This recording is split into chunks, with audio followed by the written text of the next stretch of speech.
Shifty. He has a question. Yes, we need. Are you mic'd? Yeah. Shifty knows the Bible. Okay, Shifty. We were talking about translations and mistranslations. Yeah. And I've heard a lot of people say that gay marriage and gay relations are just mistranslations of the verses, like Romans, the ones in the Old Testament. Do you think they're mistranslations and the Bible is saying that they don't ever just talk about gay marriage or gay relations in general?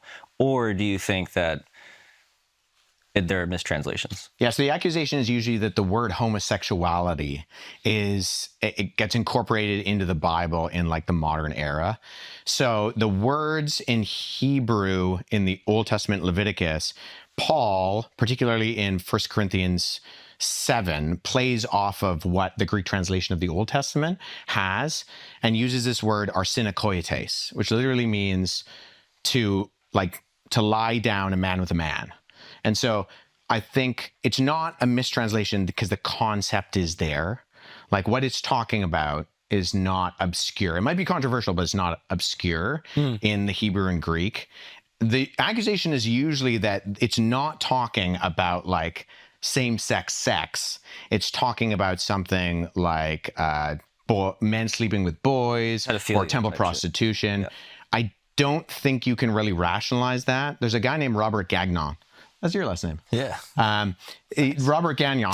Except do you say Gagnon? Yeah, these people don't understand. Wait, hold on. Is this guy about to justify homosexuality? No. So Robert Gagnon is a scholar. He did his dissertation.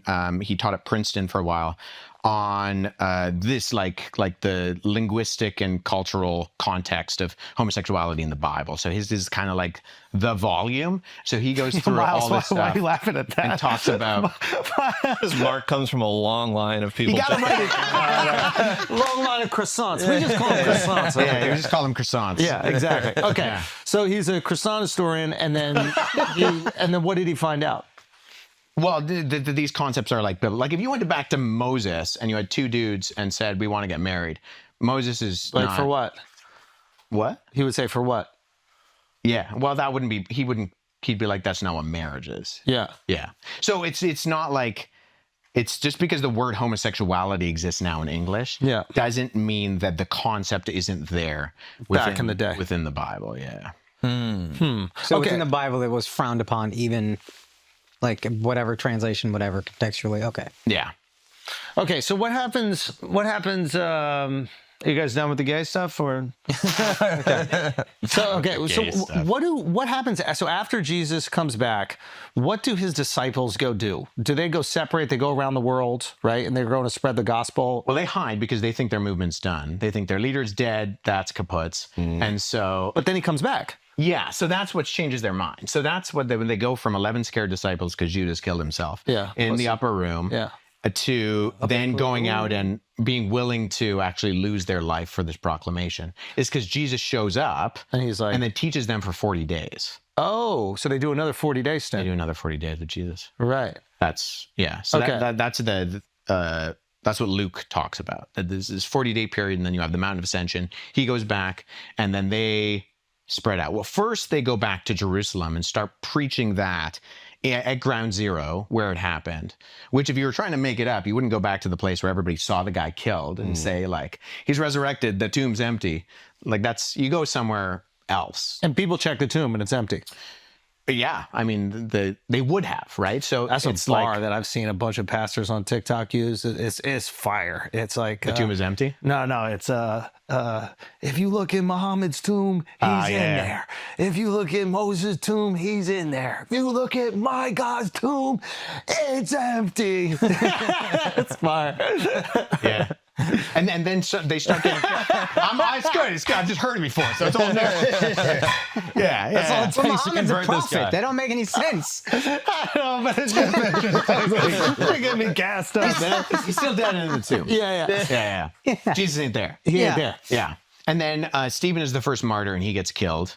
And so the disciples know that this is risky. But they're still willing to go do it. Yeah. So like when I was last week, I was in Turkey. Yeah. And I went to Ephesus, which is where the body of St. John is. And I went to Hierapolis, which is where the body of Philip, the disciple, is. So like they went out and they started preaching these things. And there's various stories of like some were martyred. those reports are sketchier than others. But we know at minimum that Peter and Paul were martyred in Rome in and around the time between 64 and 68. So every 80. single one of them gets killed? Not that we can reliably. At minimum, they are persecuted. Some were probably killed for their faith. A lot of them suffered physical harm because of it.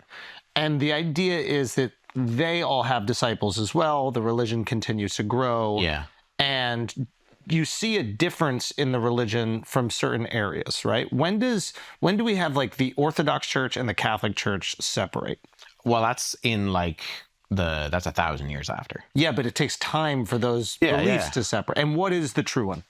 What is the true one? Well, I mean, so I'm biased because I'm a Protestant. Yeah. Right. So nobody wakes up one day and is like, purgatory.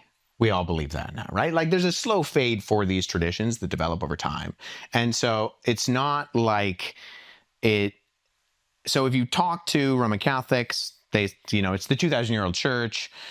Pope Leo the 14th is the successor American of Peter, Pope. and that goes right back. Yep. Yeah. From Chicago. You like that, though. You like that. I mean, I'm not going to say I influenced it while I was in Rome, but I'm not going to say I'm not. Talk to some you Cardinals. wanted the I'll American believe it if Pope. I see a not? Pakistani pope. A Pakistani. Yeah, I'll believe it. I like the Italian guy named Pizza Bola. That's what I was writing for, just because his name was Pizza Bola. That was a front runner. Pizza Bolo. It's the funniest, most Italian. It's like a made up Italian name. Yeah. If you were to like invent an Italian. Yeah. Pizza Italian Bola. virus. Nice.